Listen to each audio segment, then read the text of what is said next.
Bueno, ya hemos visto el Instituto del Control de Constitucionalidad y cuál es su fundamento, ¿verdad? La defensa de la Constitución. Ahora, para terminar de estudiar ese tema, lo que nos falta es hacer algunas precisiones en relación a las características que presenta en el sistema argentino. Por supuesto, en lo que llamamos el derecho federal, ¿no? Porque siempre recordemos que cada provincia y la propia ciudad de Buenos Aires, de la misma manera que decide cuál es su modelo constitucional y qué consignar en ella, pues también establece cuál es el mejor modelo para su defensa y protección. Por lo pronto, también hemos visto que todas las provincias de la República Argentina y la propia Constitución porteña, que fue la última en hacerse, decidieron en sus textos de alguna manera seguir el modelo federal, es decir, se abrazaron la defensa de la supremacía de la Constitución a un modelo principalmente judicial de control de constitucionalidad. Así que, en principio, esto ya lo sabemos como cuestión general. Vamos a ver ahora entonces cuáles son las características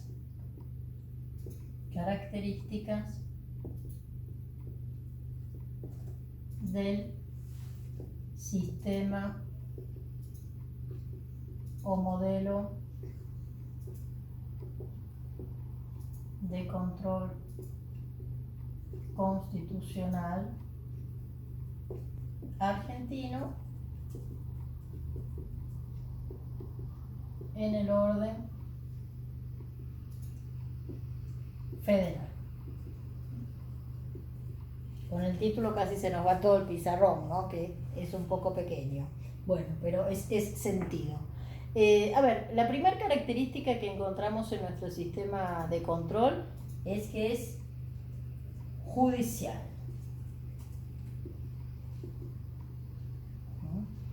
Judicial o jurisdiccional. Y vamos a aclarar que este judicial o jurisdiccional siempre tiene que ver con esto que hemos estudiado, ¿no? Preponderantemente judicial. ¿Por qué preponderantemente judicial? Porque también tenemos matices de control político, donde si bien la función también pasa por la defensa de la Constitución, no está en cabeza de jueces. Cuando decimos que es judicial, esto significa que Argentina ha confiado en los jueces para defender la constitucionalidad de sus normas y sus actos. Así que, primera característica, judicial. La segunda característica dice que nuestro modelo de control es difuso o desconcentrado.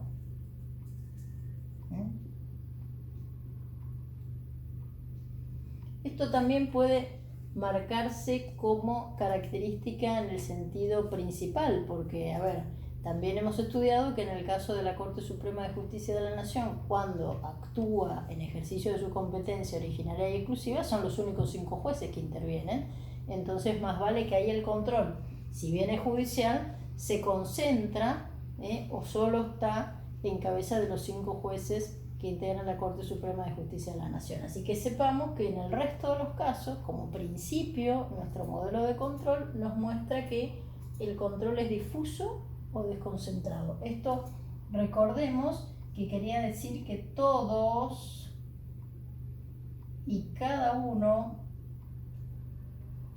de los jueces tienen en su cabeza, tienen en sus manos, tienen el poder de defender la constitucionalidad.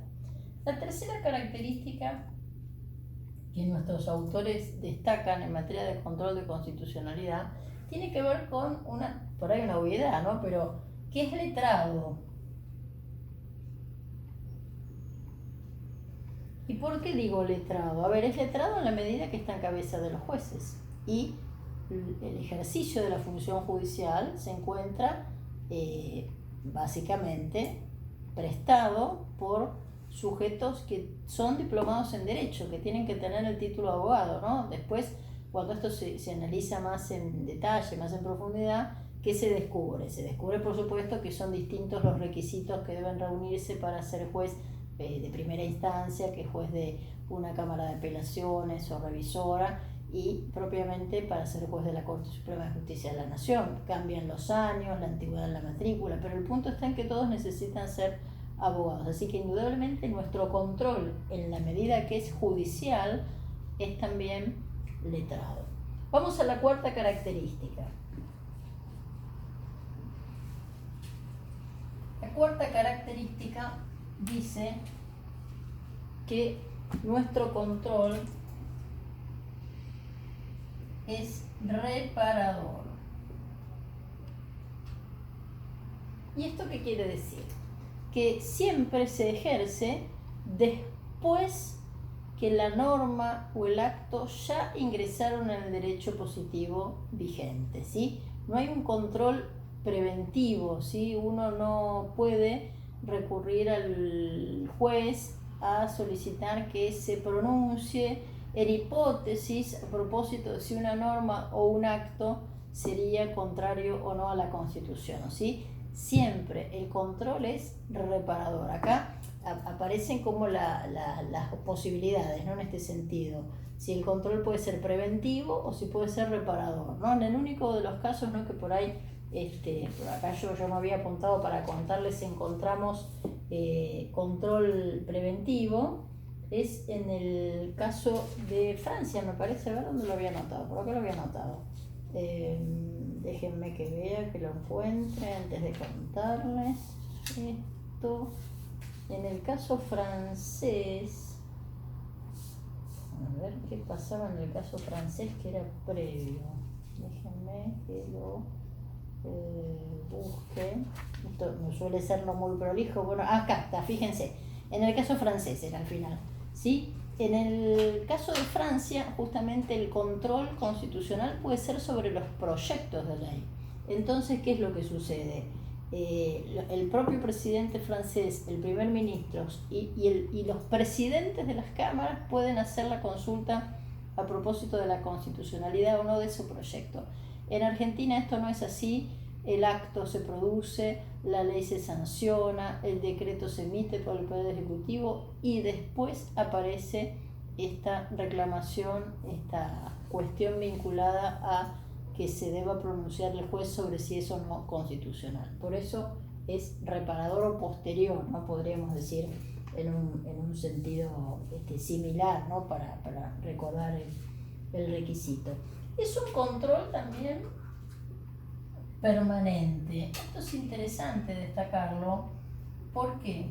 Porque fíjense que en el caso de los controles que están a cargo de órganos judiciales, bueno, estos jueces forman parte del Poder Judicial, del Poder Judicial de la Nación, por ejemplo, como en el caso argentino. Y este es un poder permanente del Estado, ¿sí? ¿Por qué aparece esta característica de permanente para resaltar? Porque hay otros modelos del derecho comparado donde tal vez este rol de defender la Constitución se encuentra en consejos constitucionales que tienen que reunirse exclusivamente cuando se les solicita un pronunciamiento sobre una cuestión constitucional. Entonces, en ese caso, por ahí no son órganos permanentes. Pero acá, recordémoslo, que en el caso argentino, ¿qué ha sucedido? Se ha depositado la confianza en los jueces para el control de la constitucionalidad. Este es un poder permanente del Estado, por lo cual va de suyo que también el control opera de manera permanente. Es incondicionado. Esta es otra de las características importantes, ¿sí? No aparecen prerequisitos, ¿sí? No deben darse requisitos imprescindibles para el control de constitucionalidad, ¿sí? No hay una forma, no hay una manera de reclamarle a los jueces que se pronuncien sobre la constitucionalidad. O sea, no hay que cumplir con ningún recaudo en particular. Por supuesto, ahora vamos a ver, ¿no?, que debe hacerse en el marco de un proceso. Por supuesto voy a necesitar la firma de un letrado, sí, pero no hay prerequisitos para el control de constitucionalidad, ¿no? En el único caso que siempre decimos que aparecen estos requisitos es cuando ejercemos el control de constitucionalidad a través del recurso extraordinario federal, ¿sí? El recurso extraordinario federal que me lleva a la Corte Suprema de Justicia de la Nación en aquellos casos en que ésta tiene competencia para intervenir, ahí sí aparecen requisitos para poder acceder a la Corte, ¿sí? Hay requisitos que son propios, que tienen que ver con el propio recurso extraordinario justamente, hay requisitos que son comunes a todos los recursos, y sobre todo lo que tiene sobre todo lo que tiene el recurso extraordinario federal, son requisitos formales, ¿sí? El cumplimiento de ciertos recaudos que tienen que tener nuestros escritos de presentación. En estos casos, fíjense, cede la cuestión del incondicionado, porque si yo no cumplo con esos requisitos, les cuento que la Corte no procesa, ¿sí? La Corte no admite, la Corte no se concentra en la resolución del recurso que le presento, ¿sí? Esto es muy interesante verlo por ahí en la práctica, ¿no? Cuando uno está leyendo y observa la cantidad de asuntos que son rechazados por la Corte sin hacer más consideraciones que esa pequeña, o sea, son 5 renglones, ni siquiera donde nos dicen que el recurso se rechaza justamente porque no cumple con ciertos requisitos. Así que ahí es cuando se pone más rigurosa la cuestión del cumplimiento de estos recaudos que por defecto no tiene el recurso extraordinario solamente, ¿no? Bueno, después se dice que se ejerce por vía incidental o indirecta o de excepción. También acá estamos ante otro principio general, ¿sí? A ver, si tuviéramos que decirlo en términos sencillos, en Argentina, en el orden federal siempre, no hay acciones de inconstitucionalidad, ¿sí? No hay procesos donde directamente se pueda reclamar por la defensa de la Constitución. Siempre el reclamo a un juez para que se pronuncie sobre la constitucionalidad de una norma o de un acto se hace en el marco de un proceso judicial donde se suma, además de la cuestión de fondo,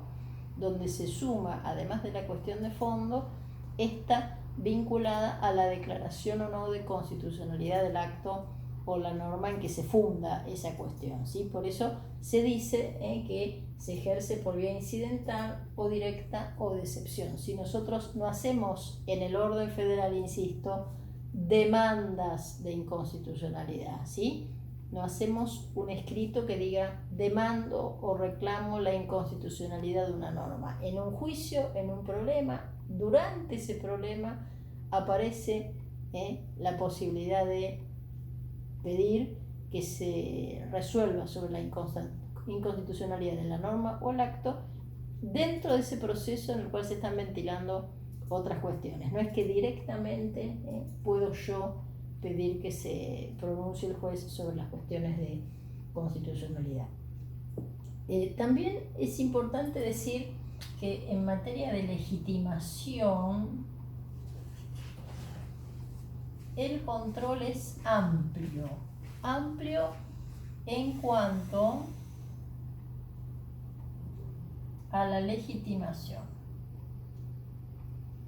Amplio en cuanto a la legitimación. ¿Por qué? Porque toda persona titular del derecho subjetivo lesionado, toda persona afectada por esa norma o por ese acto, puede reclamar el control de constitucionalidad. Toda persona no es igual a cualquier persona, ¿sí? Toda persona a quien esa norma o a quien ese acto perjudique, por supuesto, y deba aplicarla, sí debe invocarla para resolver un caso concreto. Eso hace que el control no sea amplísimo, ahí estaría cualquier persona sin que tenga que invocar ningún interés, sino amplio, aquel que es titular del derecho subjetivo lesionado.